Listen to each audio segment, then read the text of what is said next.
अस्सलाम वालेकुम रहमतुल्लाह। तालिबान को इक़्तिदार में आए 3 साल पूरे हो गए हैं। इस साल यानी 2024 में 15 अगस्त के मौका पर तालिबान ने जश्न मनाया, परेड किया और पूरी दुनिया को अपनी ताकत दिखाई कि किस तरह वो मुनज़्ज़म हो चुके हैं। उनके पास मुख्तलिफ़ तरह की फ़ौजें तैयार है और अब दुनिया का कोई और मुल्क उन पर कब्ज़ा नहीं कर सकता है, उनको ग़ुलाम नहीं बना सकता है। और डिप्लोमेटिक की सतह पर भी, सफारती सतह पर भी दुनिया के कई ममालिक अब तालिबान को एक्सेप्ट कर रहे हैं। भले ही खुले आम उन्होंने तालिबान से अपने सफारती रिश्ता का ऐलान नहीं किया, लेकिन बैकडोर से वो तालिबान के साथ हैं, बातचीत कर रहे हैं। दोनों तरह के ग्रुप एक दूसरे के साथ जा रहे हैं। उनकी मांग है कि तालिबान औरतों को लेकर के नरमी दिखाए, लेकिन तालिबान अपनी शर्तों पर अटल है। तालिबान का साफ कहना है कि हम इस्लामी निज़ाम अपने मुल्क में नाफिज करेंगे, किसी के दबाव में हम झुकने वाले नहीं हैं, किसी के खातिर हम शरिया कानून को तब्दील करने वाले नहीं हैं। इस वक्त एक बड़ी खबर ये सामने आ रही है कि जर्मनी और नॉर्वे ने भी तालिबान को हरी झंडी दे दी है और इन मुल्कों से भी तालिबान के सफारती रिश्ते अच्छे हो सकते हैं। लेकिन उससे पहले इन दोनों दुनिया भर में तालिबान की जो तनकीद हो रही है या तालिबान के हवाले से जो खबर चल रही है वो औरतों को लेकर के है। 2-4 दिन कबल तालिबान ने ख़वातीन को लेकर एक फ़ैसला किया। तालिबान ने ख़वातीन का लिबास किया, उनकी आवाज़ को लेकर के फ़ैसला किया कि तालिबान के ख़वातीन अफ़गानिस्तान में किस तरह का लिबास पहन सकती है, कहाँ जा सकती है, कहाँ नहीं जा सकती है, वो कितना ज़ोर से बोल सकती है, नहीं बोल सकती। और इस पर दुनिया के कई मुल्कों ने तनकीद की है। क्या था तालिबान का वो फ़ैसला, पहले वो हम जान लेते हैं। हेडलाइन ही मीडिया ने लगाई थी कि तालिबान ने महिलाओं के बोलने, पहनने और जीने के लिए तय किया पैमाना कि ख़वातीन को किस तरह रहना है। अब ये अहम निकात उसमें से कि महिलाओं को पूरा शरीर ढकना होगा, दूसरा है कि सार्वजनिक जगहों पर महिलाओं को चुप रहना होगा, तीसरा जो उसमें तालिबान की तरफ से रूल है कि सार्वजनिक स्थानों के साथ साथ घर में भी गाना गाना और ज़ोर से पढ़ना मना है ख़वातीन के लिए, कपड़े टाइट नहीं होने चाहिए और गैर मर्दों से शरीर चेहरा छिपाना होगा। तो ये तालिबान ने एक बड़ा ऐलान किया ख़वातीन को लेकर के कि इन पर अमल करना होगा और दुनिया के कई लोगों ने इस पर तनकीद की। लेकिन तालिबान ने साफ लफ्ज़ों में कहा कि हम इस्लामी कानून पर अमल करेंगे, किसी के दबाव में हम आने वाले नहीं हैं। अब जर्मनी से ये खबर सामने आ रही है कि जर्मनी ने 18 लोगों को डिपोर्ट कर दिया है, वापस अफ़गानिस्तान भेज दिया है। इन सब पर अफ़गानिस्तान में क्रिमिनल चार्जेस थे, इनके ख़िलाफ़ केस चल रहे थे और ये सब लोग तालिबान सरकार को मतलूब थे। पिछले 3 सालों से लगातार अफगानिस्तान सरकार की कोशिश थी, तालिबान की कोशिश थी, जर्मनी से कतर के जरिए बातचीत चल रही थी कि इनको वापस भेज दे, लेकिन जर्मनी की सरकार इनको वापस नहीं भेज रही थी।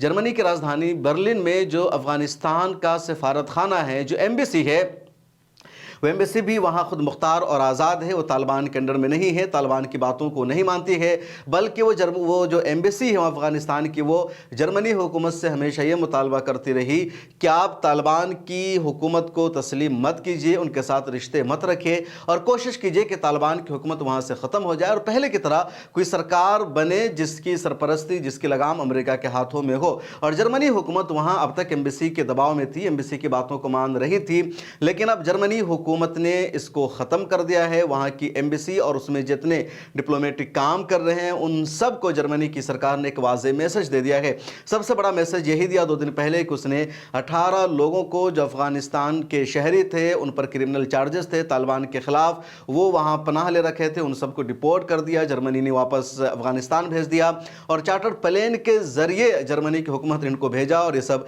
काबुल पहुँचते हैं और काबुल में पहुँचते ही तालिबान ने उन सबको डिटेन कर लिया, सबको हिरासत में ले लिया। मीडिया को एक्सेस नहीं दिया गया, सहाफ़ियों को उनसे बातचीत करने का मौका भी नहीं दिया गया कि क्या कुछ है, मामला पूरा आ सके। और अब उसके बाद जर्मनी की हुकूमत ने वहाँ के एम्बेसी से, ज़िम्मेदारों से कहा कि आप तालिबान के साथ बातचीत शुरू कीजिए, तालिबान के अहकामात के मुताबिक काम कीजिए और अगर तालिबान सरकार से आपकी एम्बेसी का रिश्ता नहीं हो पाता है, आप उनसे बातचीत नहीं करते हैं, तो आपकी एम्बेसी को यहाँ बंद कर दिया जाएगा। एम्बेसी को ऑपरेट करने का यहाँ आपके पास कोई ऑप्शन नहीं होगा। तो ये बर्लिन की तरफ से, जर्मन की हुकूमत की तरफ से एक वाज़ेह मैसेज है तालिबान के लिए भी और वहाँ की एम्बेसी के लिए भी। तालिबान के लिए गुड मैसेज है कि एक तरह से जर्मनी का उनको सपोर्ट मिल रहा है और वहाँ के जो लोग तालिबान के ख़िलाफ़ थे, हालांकि अफ़गान शहरी थे, उनके रास्ते अब बंद होने वाले हैं। अब उनके पास दो ऑप्शन बचा है, या तो वो तालिबान के साथ रिश्ता बरकरार रखें, तालिबान की बात को माने और वो एम्बेसी को तालिबान के कंट्रोल में ले लें, तो गया कि तालिबान के ज़रिए ऑपरेट होगा और वो तालिबान को मान लेंगे और फिर इसके ज़रिए जर्मनी और तालिबान के रिश्ते डायरेक्ट कनेक्ट हो जाएंगे, इनडायरेक्ट नहीं रहेंगे। या दूसरा ऑप्शन ये होगा कि उन तमाम डिप्लोमेट्स को वहाँ से बाहर निकलना होगा, एम्बेसी पर ताला लगाना होगा और चाबी जर्मनी की फॉरेन मिनिस्ट्री के हवाले करनी होगी। और जब बाज़ाब्ता जर्मनी और तालिबान हुकूमत में सफारती रिश्ते बरकरार हो जाएंगे, फिर तालिबान की तरफ से जिनको एम्बेसडर और सफ़ीर मुतय्यन किया जाएगा वो उस एम्बेसी को ऑपरेट करेंगे। तो ये गुड न्यूज़ है तालिबान के लिए। इसी तरह नॉर्वे ने भी वहाँ की अफ़गान एम्बेसी को वाज़ेह लफ्ज़ों में कहा कि आप तालिबान के साथ बातचीत शुरू कीजिए, तालिबान के साथ रब्ता रखिए और आप तालिबान का हिस्सा बनकर रहिए जो अफ़गानिस्तान की मौजूदा हुकूमत है। अगर आप उस सरकार के साथ बातचीत को नहीं रखेंगे तो हम आपको ऑफिशियली डिप्लोमेट तस्लीम नहीं करेंगे और आपको एम्बेसी बंद करनी होगी। तो नॉर्वे में जो अफ़गानिस्तान की एम्बेसी है उसको भी वहाँ की हुकूमत ने वाज़ेह मैसेज दे दिया है कि आप या तो तालिबान के साथ बातचीत को बढ़ाइए, उनके इशारों पर या उनकी गाइडलाइन के मुताबिक काम कीजिए, वरना आपको यहाँ जो सफारत खाना है उसे बंद करना होगा, चाबी हमारे हवाले करनी होगी।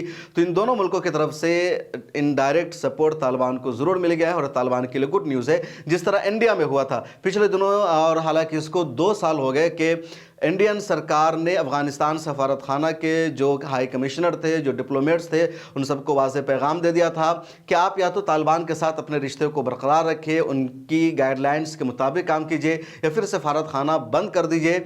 हम आपको आज़ादाना तौर पर तस्लीम नहीं कर सकते, आपको किसी तरह का कोई बजट नहीं दिया जाएगा, किसी तरह की कोई मदद नहीं दी जाएगी। उसके बाद यहाँ के डिप्लोमेट्स ने सफारत खानों को बंद किया, ताला लगाया और वह सब यहाँ से यूके मुंतकिल हो गए क्योंकि इंडिया ने उनको आज़ादाना तौर पर एम्बेसी को ऑपरेट करने की इजाज़त नहीं दी थी। तो ये तालिबान का सपोर्ट है, तालिबान के साथ रिश्ते बरकरार रखने का वाज़ेह इशारा है कि जो आपके मुखालफिन हैं, जो आपके बागी हैं, आपके यहाँ के शहरी, आपके यहाँ के डिप्लोमेट, आपके यहाँ के सफ़ीर जो आपकी सरकार को तस्लीम नहीं कर रहे हैं, उनको हम अपने देशों में एम्बेसी ऑपरेट करने की इजाज़त नहीं दे रहे हैं। अब या तो एम्बेसी बंद रहेगी और जब आपके साथ रिश्ते बरकरार हो जाएंगे तो एम्बेसी खुल जाएगी, लेकिन जो मुखालफिन हैं, जो बागी हैं, उनको एम्बेसी ऑपरेट करने की इजाज़त नहीं होगी। तो एक तरह से सपोर्ट होता है और जर्मनी और नॉर्वे से भी अफगानिस्तान को, तालिबान को इस तरह का सपोर्ट मिल गया। गुड न्यूज़ है।